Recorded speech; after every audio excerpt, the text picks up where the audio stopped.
Good morning, everybody. We're going to continue our study of Revelation this morning. We're going to be in chapter 13. We're actually going to cover verses 1 through 10, which is a disclosure of the sea beast, the Antichrist. So we'll get right on into it. It's a very interesting study. Let's start with verse 1. The dragon stood on the shore of the sea, and I saw a beast coming out of the sea. It had 10 horns and 7 heads, with 10 crowns on its horns, and on each head a blasphemous name. All right. The dragon stood on the shore of the sea. What we'll see is a beast to come from the sea, which is no doubt summoned by the dragon. And who is the dragon? We studied it, I believe, last week. The dragon is Satan. The dragon was not just standing there, skipping rocks across the top of the water. He was there waiting on someone to show up. The sea beast will no doubt be shown to be the Antichrist, which term is never really used in Revelation, and he is never labeled as the Antichrist. There is a general term called the Antichrist. You can see it in a number of places. 1 John 2:15 in verse 22. You can see it in 2 Thessalonians 2 verses 3 and 4, 2 John 7. There's some other places as well, but it's generally a general term talking about many antichrists and that sort of thing. But Revelation says there is an Antichrist. There is one final Antichrist. There is one Antichrist after which there will be no other. And 1 John 2:18 seems to agree with that. So when you get time, take a look and run over there and look at it. 1 John 2:18. We will also see a second beast to come from the land or the earth. That'll be in the latter part of this chapter, not today, but next week probably. The beast from the land will shown to be the false prophet, a name which is specifically called by in Revelation. Grant Jeffries says he said when he was still living, he said almost universal. The sea means Gentile and the land means Jewish. The sea beast, the beast from the sea is the sea in that context, according to Grant Jeffries, is universally understood to be Gentiles. The land would be, for the false prophet, the beast that comes from the land, he says is almost universally used as Jewish. However, Paige Patterson says he uses the term not infrequently, which means not always, but not infrequently. So it happens on occasion, I suppose, is what he's trying to say. So the sea beast we have a description here of the sea beast. It says here in verse 1 that he has 10 horns, 7 heads, 10 crowns on his horns, and blasphemous names written on each. All right, generally 10 horns refers to nations. So we're talking about 10 nations here. The sea beast had 10 horns. He had 10 nations as part of his kingdom. And on those horns, under those horns, I suppose it would be, he had 7 heads. He started with 10. If you go over and look, we talked, I'm not sure we've read this yet, but if you look over in Daniel 7, I think it's verse 20, it says that he started with 10, but because of rebellion in the ranks, he ended up having to conquer 3. It says 3 of those 10 were uprooted, which means they were conquered and removed from his kingdom. So that's why you don't have 1 for 1 here. And he says there's 10 crowns on the horns. Now these crowns are, we've talked many times in the past of 2 different kinds of crowns in the Bible. There are Stephanos crowns, which are generally crowns given at athletic competitions. We're in the process of finishing up the Olympics this year, or this week, and the kind of crown that would have been given in the ancient Olympics was a crown of celery, or some kind of crown that would decompose. It was not a permanent crown like gold and that sort of thing. But this crown is a diadem crown. This is a gold crown, a crown that is worn by kings.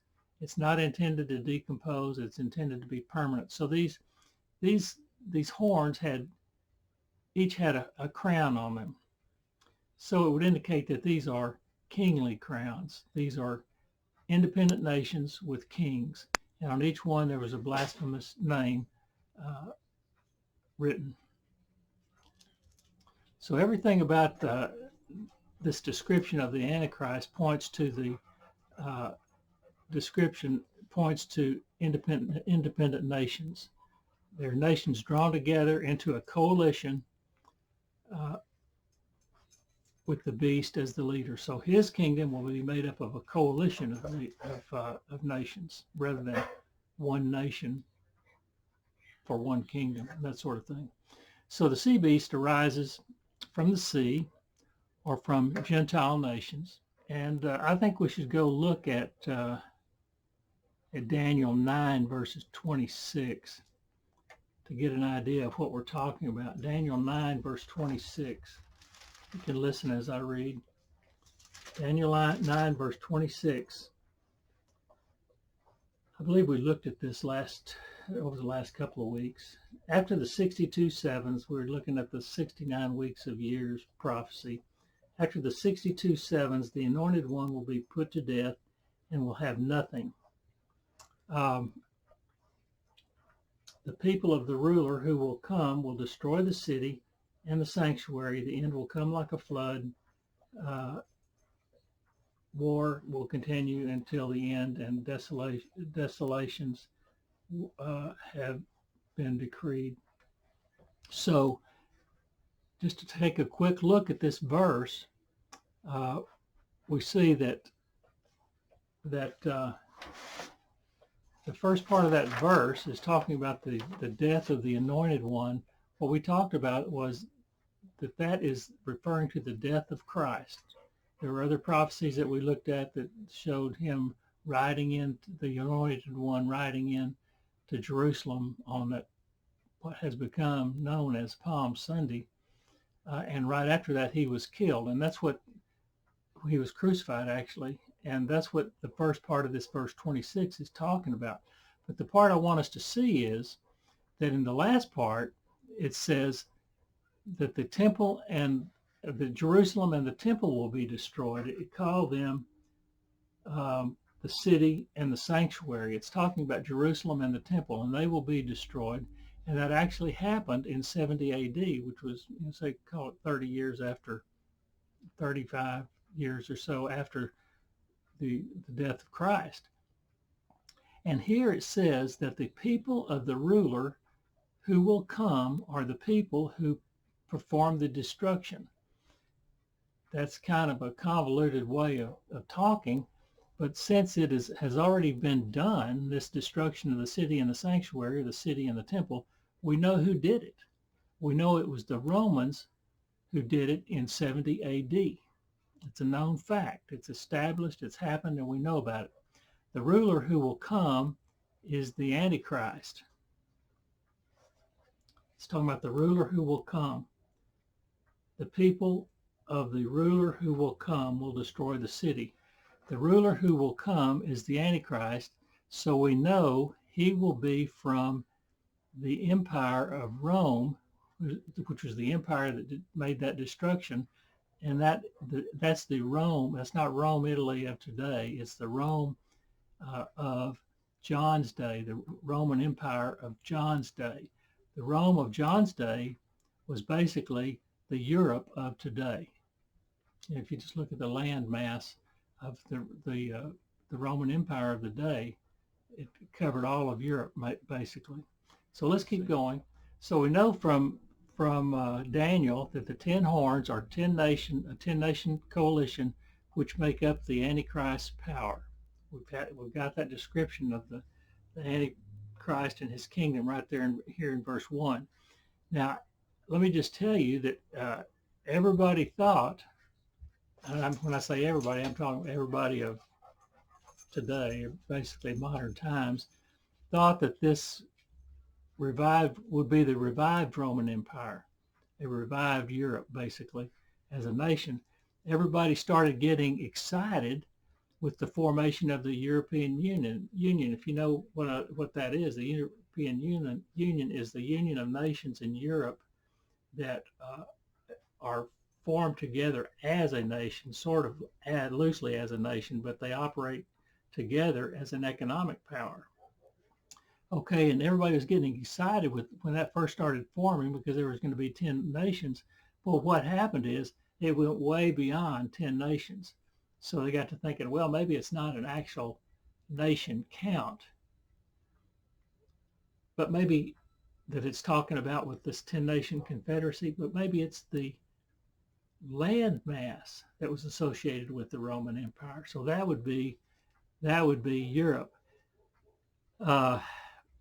But now, even after that's been considered, England has dropped out of the EU, and I believe Germany, there's a good chance Germany will eventually drop out because they're the main economic power in the European Union, and they're the ones that end up having to pay for a lot of this stuff that goes on, and they might just get tired of that someday.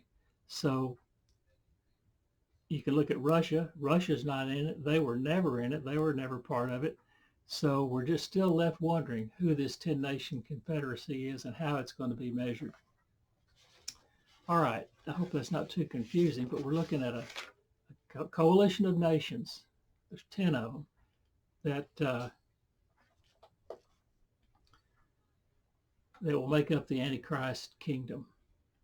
Nevertheless, the sea beast is thusly described, even though we don't know everything about it in detail, specifically who and where and how and when and that sort of thing.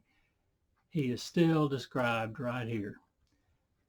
And regarding blasphemy, it says blasphemy are written on each horn.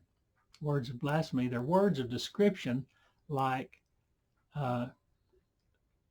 blasphemy against God. There's words of descriptions like they despise God, they're tainted, they reproach God. It even carries one of the most serious of all blasphemies is spiritual iniquity. So things like that are what are written on those horns. It's just things that are against God. Blasphemy is more than failure to believe in God, his purposes and his law and his ways. It is an active repugnance, an open opposition to the Creator God. It's not a matter of just I don't believe in you. It's like I hate you. It's just open repugnance against Him. I guess it would be like a description of what we've talked about regarding walking in darkness. We had 4 points, if you recall, when we talked about walking in darkness a couple of weeks ago. It said that people are walking in darkness hate God. They hate the things of God, which would be His people and His Word and anything related to Him. They actually like it in the darkness, which is a place where they would be where they don't have God and they don't see a need for God, and they actually prefer it in the darkness. Those are the 4 points that over the years that I've come to use to define walking in darkness, and that's what this sounds like. There will be no church to keep them in check. We've talked about the rapture has already come by the time we get to this point in Revelation. So we may have to come back to the seven heads later in Revelation, and we will, but let's just leave that for now. But this is a description of the Antichrist. All right, let's look at verse 2. Verse 2 says this, chapter 13, verse 2. The beast I saw resembled a leopard, but had feet like those of a bear and a mouth like that of a lion. The dragon gave the beast his power and his throne and his authority. All right. He looks like a leopard. He has feet of a bear and a mouth of a lion. In our study last week, we talked about the four beasts of Daniel. We talked about a lion. We're not going to go back and talk about all the characteristics and attributes of these beasts, but there was a lion, if you recall. We said it was England. There was a bear that was Russia. A leopard was Germany. And then the beast of the Antichrist, which was like no other. These first three were empires which preceded the empire of the Antichrist. Before his was formed, they were already there. Here in verse 2, we see that the empire of the Antichrist resembles, it says, the empires of the lion, the bear, and the leopard, meaning his empire contains pieces of that came before his. So it looks like them. It is partly from them that are melded into his. So it's part of his definition. Verse 2 is part of his definition that would go with verse 1. So the dragon gives the sea beast his power, his throne, and his authority. So who is the dragon? Let's talk about this for a minute. Who is the dragon? We said that the dragon is Satan. Is it a visible Satan? Is it the visible Satan? No, he attacks and consumes the hearts of man and hardens them where only sin, pride, greed, arrogance, and other stuff reside, but he has animosity and hatred towards God and the things of God. All right, so the dragon is Satan, and he gives the sea beast, which we will come to see as the Antichrist, he gives him his power. So let's look at verse 3. One of the heads of the beast seemed to have had a fatal wound. Now, this is a scripture you've probably heard before. I mean, maybe not from the Bible, but just in discussions. One of the heads of the beast seems to have had a fatal wound, but the fatal wound had been healed. The whole world was filled with wonder and followed the beast. One of the heads had a fatal wound, and it was healed. It sounds like a counterfeit Christ. What happened to Christ? He was killed, and he was raised from the dead. He was more than healed. He was revived. He was raised from the dead. Because of this, the whole world, not because of Christ, but because of what this head, the wound and the healing of this wound on the head of the beast, because of this, the whole world would follow him. Later, we're going to see that following him means worshiping him. All right, let's look at verse 4. Verse 4, people worship the dragon because he had given authority to the beast. Now, the dragon is Satan. This is getting pretty deep, pretty fast. People worship the dragon because he had given authority to the beast, and they also worship the beast and ask, who is like the beast? Who can wage war against it? It's starting to sound like things we said about our God.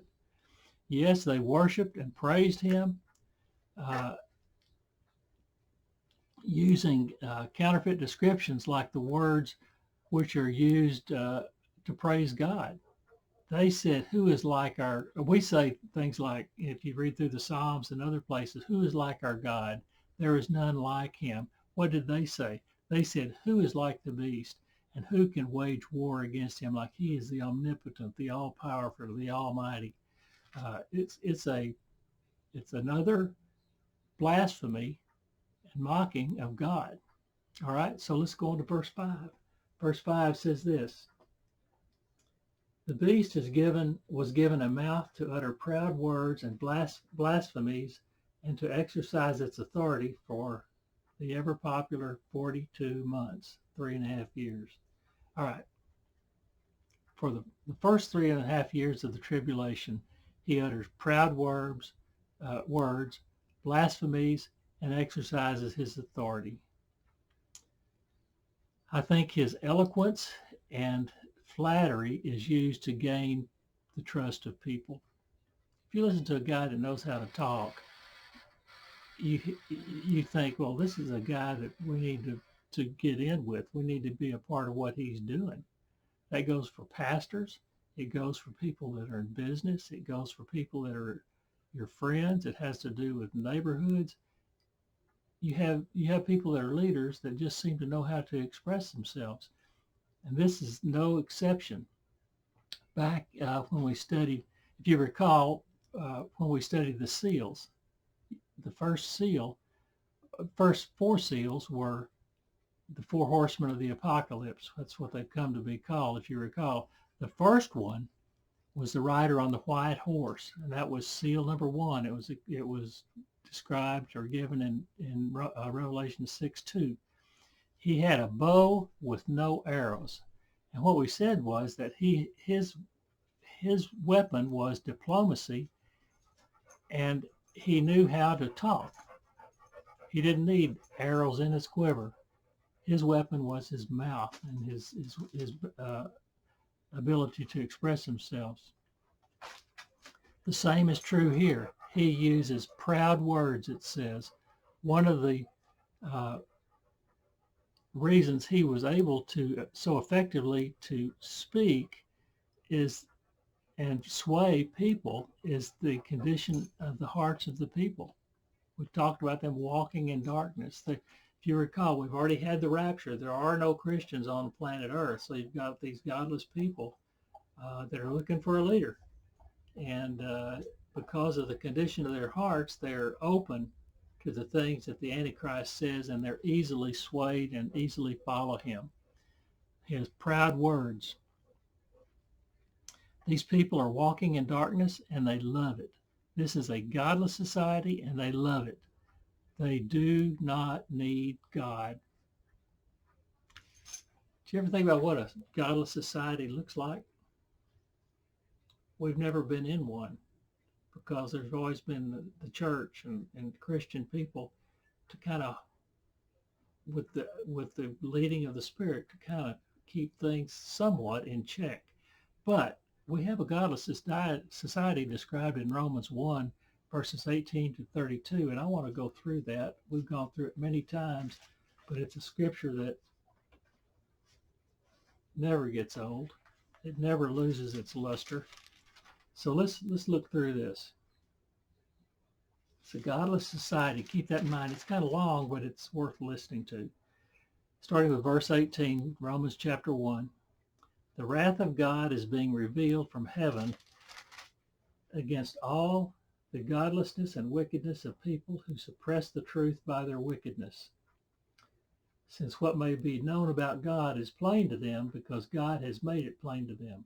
For since the creation of the world, God's invisible qualities, his eternal power, and his divine nature have been clearly seen, being understood from what has been made, so that people are without excuse.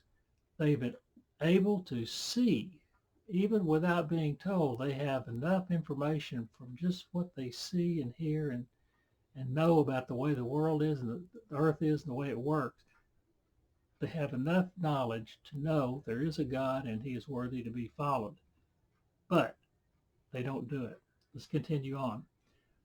For although they knew God, this is verse 21, for although they knew God, they neither glorified him as God nor gave thanks to him, but their thinking became futile and their foolish hearts were darkened.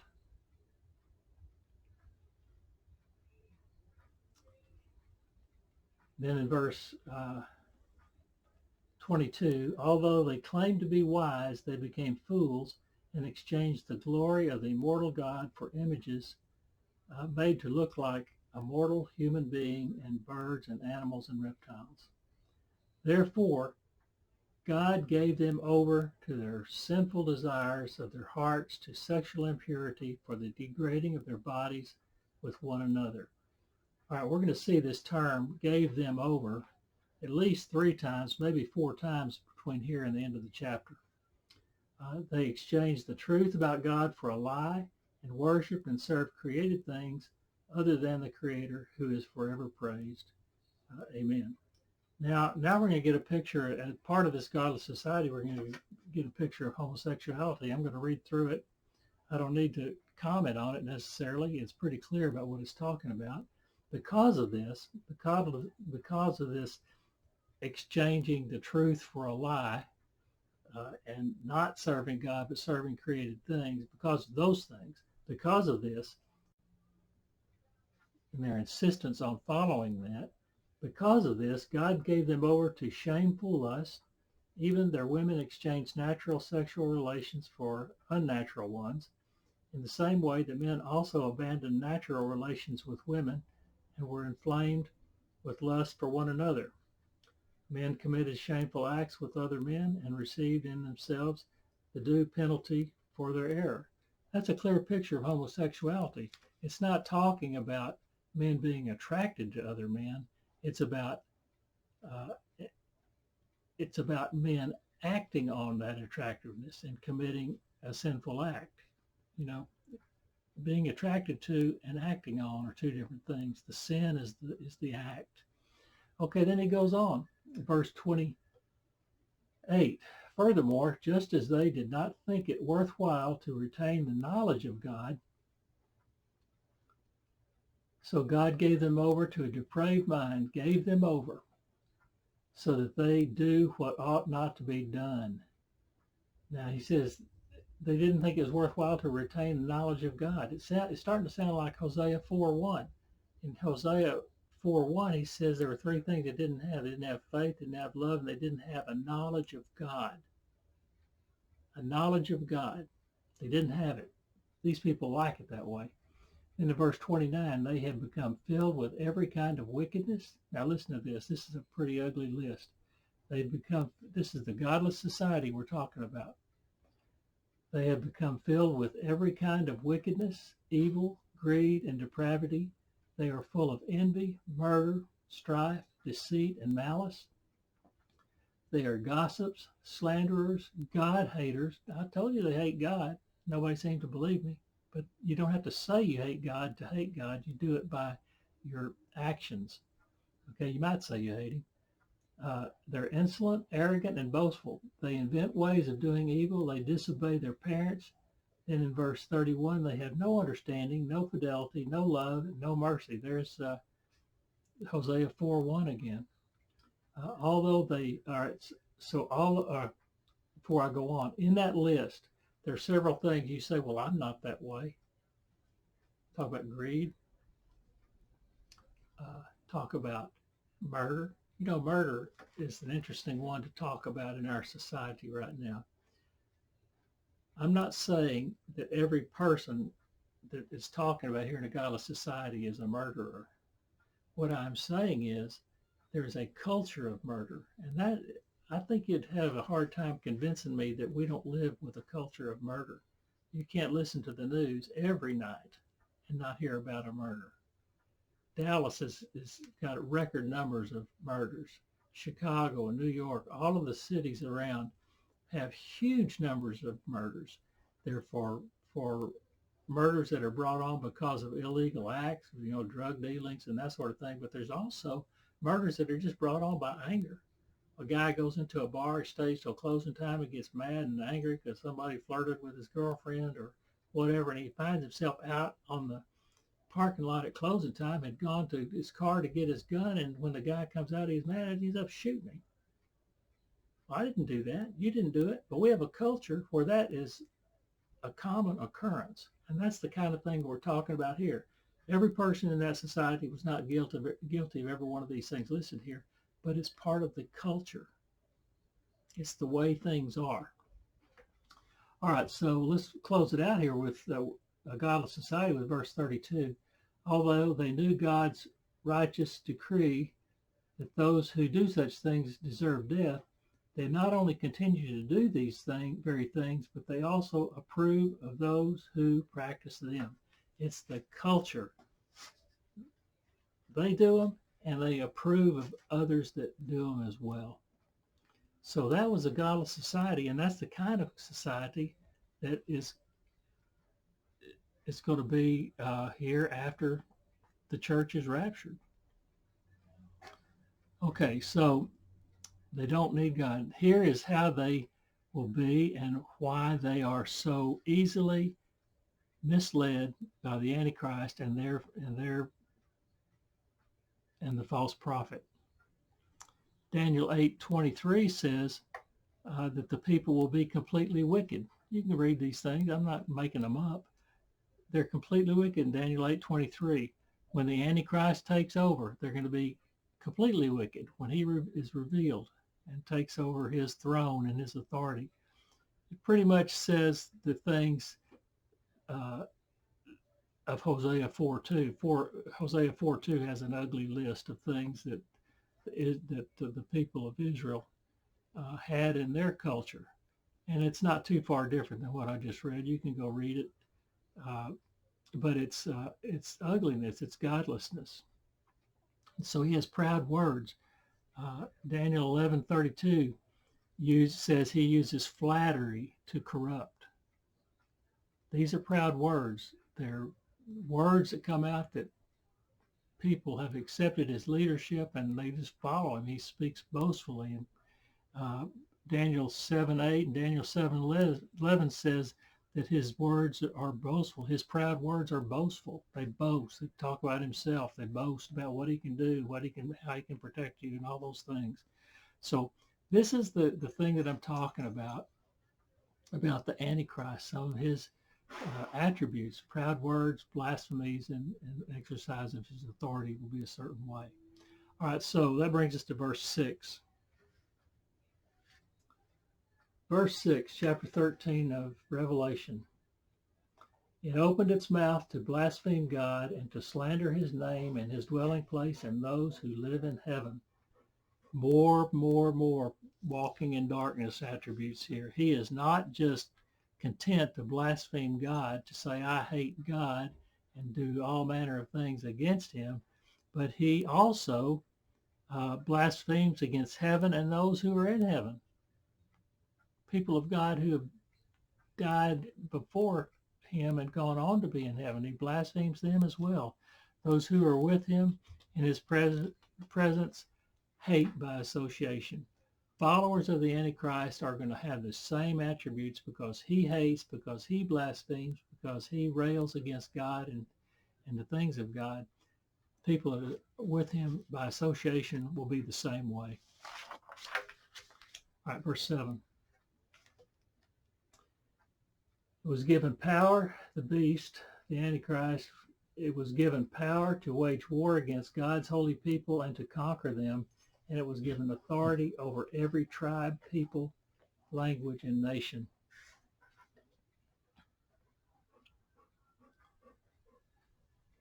He was given power. The beast was given power to wage war against the saints and to conquer them.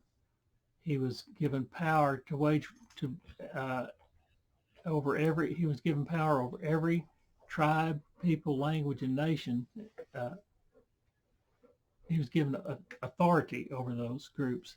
I might add that this power that we're talking about is not just political power. It's going to extend into all areas of their life, including religious matters. He's going to be in cahoots with the false prophet, and they're going to work together to control everything.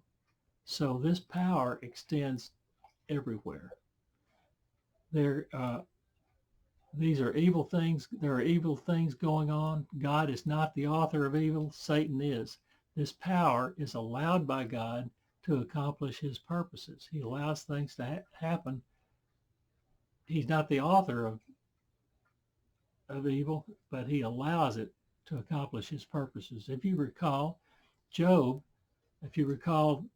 the account of Job in the Bible, Satan wanted to sift Job, but he couldn't just go do it on his own. He had to get permission from God to do it. We've talked about, I know, at least 2 weeks. Now we're talking about it again for the third week. Job stands before God and says he wants to do it. And God says, you can do all these things, take his family, take his wealth, and so on and so forth, but you can't kill him. He gave him authority to do certain things, but he put limits on it. And Satan was forced to live by that. So God granted what many would consider evil things to happen with Job, for example, with things that are going to be happening in the end times. But God has his purposes to show his purpose in Job's case was to show Job's faithfulness. And look what happens. We're reading this thousands and thousands of years later, seeing and understanding Job's faithfulness towards God.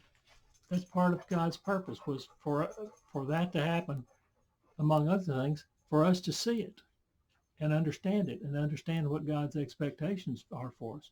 So this power of the Antichrist, the sea beast, is allowed by God, but it's granted by Satan. All right, let's look at verse 8. All inhabitants, I don't know if this verse has ever been a problem for you in ambiguity, but let's just look at it and talk about it, and then we'll move on. All inhabitants of the earth will worship the beast. I want you to note that's not a period there, it's a dash.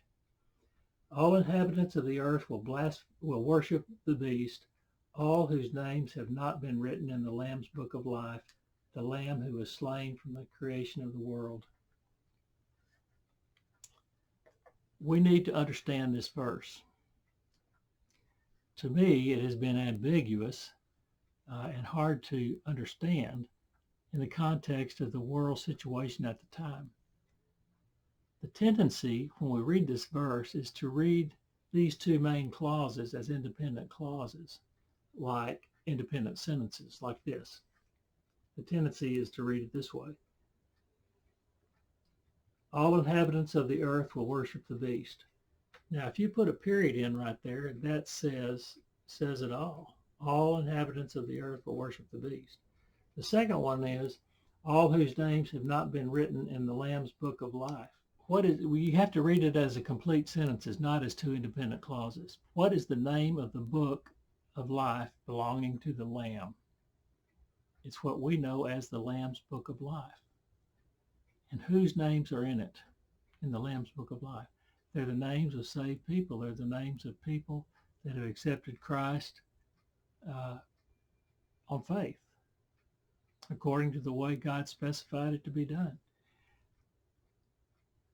When was Jesus crucified? It's 32 AD, give or take a little. Who put the plan to crucify Jesus in place? That wasn't man's idea. That had been God's plan all along. When was the plan for him to be crucified put in place? It says it right there, from the creation of the world, or even before, actually. So the first part of the verse says, all inhabitants of the world will worship the beast. But this is not the end of the sentence. My confusion comes from the placement of the dash. My confusion and the ambiguity of the verse. I'm trying to take any ambiguity out of this verse to help with your understanding and mine as well. If we replace the dash with two words, take the dash out and put in two words which says, which includes, the verse reads without ambiguity. I'm not changing scripture. I'm just talking between you and me for clarification of what these words say. Let me read it again by taking that dash out and putting in the words, which includes. It says this, All inhabitants of the earth will worship the beast, which includes all whose names have not been written in the Lamb's book of life.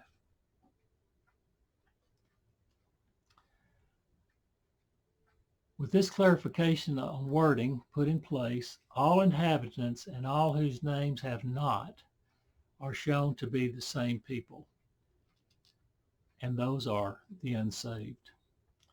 Christians present on earth, if any, will not worship the beast. Those whose names are in the book have the only exemption. That's not a very good word to use for this because you really don't get an exemption from worshiping the beast. And we will further see in verse 9, this opens them up to martyrdom because they don't worship the beast. They're open to be martyred. They're open to be killed because that's what the Bible says is going to happen. The death of Jesus was no accident. It was no coincidence. It was no mistake. His death confirms the plan and purpose of God for the salvation of man. And those who have accepted Christ will not worship the beast. All right, let's look at verse 9 and 10. Whoever has ears, let them hear. I have ears. You have ears. Hearing here is more than just hearing. Hearing, to coin a phrase, can be in one ear and out the other, meaning it doesn't stick around inside your brain. It just goes right through. What he's talking about here is whoever has ears, let them understand. Let them hear and understand. There's more to it than just hearing. Well, I hear everything. I can hear TV going on in the other room. It's not sticking in my brain right now. I'm doing something else.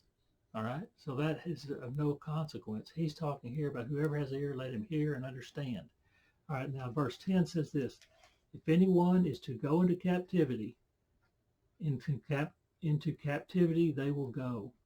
If anyone is to be killed with the sword they will be killed. This calls for patient endurance and faithfulness on the part of God's people. All right, we already talked about verse 9. Verse 10, and Jesus said in Matthew 26:52, all who live by the sword will die by the sword. If you're open to violence, you can be killed in a violent way.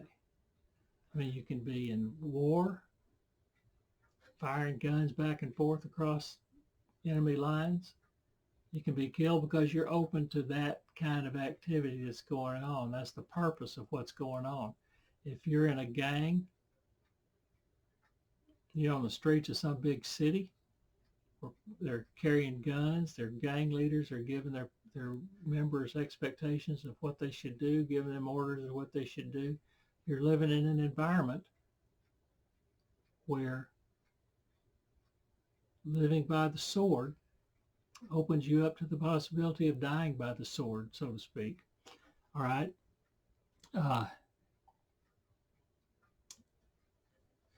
So what he's talking about, he said, all who live by the sword will die by the sword. And what John said here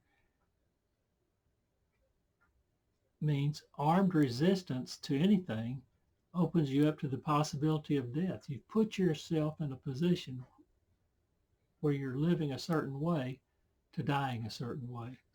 This verse is a warning against armed resistance to the Antichrist, which is the sea beast. I keep calling him the Antichrist. He's never called the Antichrist in Revelation, but it's a commonly accepted term that everybody seems to know what we're talking about when we're saying it. And the sea beast is that guy. So this verse is a warning against armed resistance to the Antichrist or the sea beast. And the fight against the man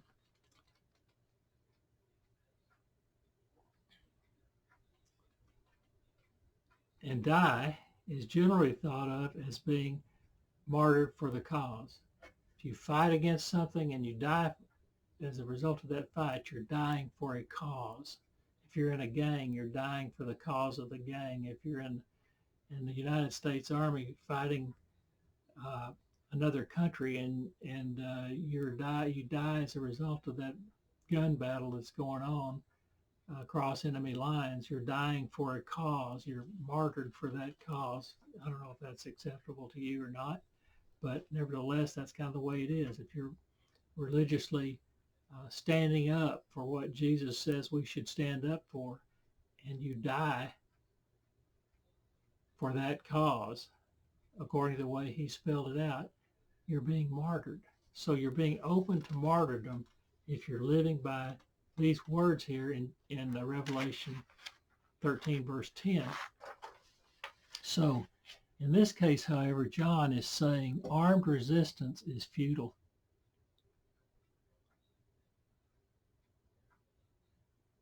Futility is a very strong word. It means there is no hope for success in whatever cause you're fighting for. It's a foregone conclusion. He's saying if you fight the Antichrist with the sword, if you battle against him thinking you can win in some way, you're going to find out there's a certain futility associated with that. You're not going to win. Okay, and he's saying you can go through that in the tribulation for submitting to the providence of God in two fates, if you want to call them that, awaiting many, death or captivity. All right, so he further says in the last line of the verse, let's read that again. This calls for patient, that's the last line of verse 10. This calls for patient endurance and faithfulness on the part of God's people. You know that captivity or death await you. That's essentially what we're talking about. Unless you worship the Antichrist, we'll see later, this is what awaits you, death or captivity. So he says with this last line of verse 10 that they must prepare themselves to exercise patient endurance and faithfulness to God, regardless of these circumstances. It's ugly. It's going to be ugly, and it's going to get worse. It doesn't get better, it gets worse. So whatever they're experiencing now, they can expect it to get worse. That kind of situation, you can sit there and say, how could God let something like this happen? What we have to do as Christians is exercise patient endurance and faithfulness to God, knowing that he is in control. When we studied Daniel, I don't know how many times I said that God is sovereign, he knows what's happening, and he is in control, even though it doesn't look like it. In Daniel, Babylon, at the time of Daniel, Babylon was in the process of crushing everybody, actually, but specifically, he was crushing Jerusalem and taking all of the people of Judah into exile. That doesn't look like God is in control. But the Bible is clear that he is in control, and he used Babylon to discipline Israel. The same is true here. God is in control. We have to exercise patient endurance and faithfulness to God is required to be able to exercise patience. Patience means waiting on God to act in the area in which he plans It requires faith. Faith in the plans and purposes of God make endurance possible. To endure without faith is just not possible. When you're going through something like this, some kind of ugliness, in your heart, you have to know that God is in control, and that you can, and so that we can wait patiently. We have to endure patiently waiting. One of the things that we have the problem with in waiting on God is that we're afraid that things aren't going to come out like we want them to come out.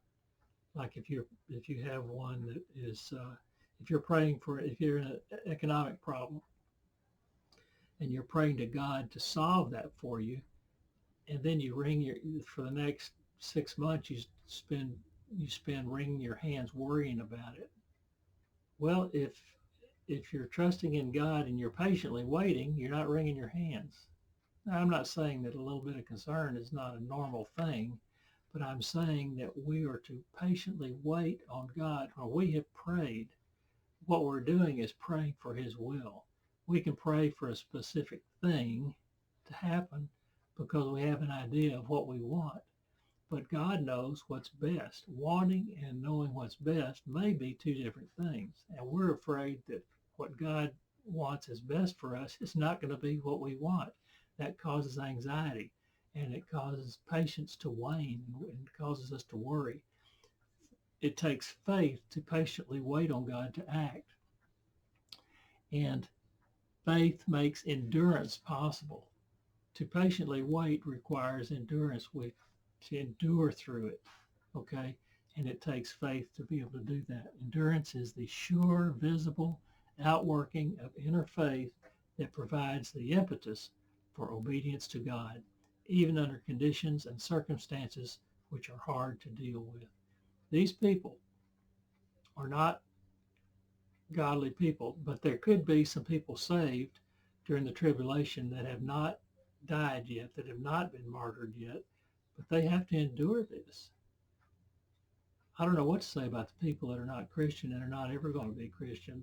They have no hope. They're going to end up facing judgment like it's judgment. That's what it's meant to be. And they're going to end up facing it at the great white throne. But for the Christian, we are to exercise wait patiently, exercising our faith to endure the things that we're going through, distasteful as they may be. All right, that's all I have for you today. Next week, our next study will be to conclude chapter 13. And those verses deal with the third major player in Revelation. We've got the dragon, we've got the sea beast. Next time we're going to talk about the land beast, which is the false prophet, and he's actually called the false prophet, so there'll be no question about it. So that's all I have for you today. Thank you for being with me.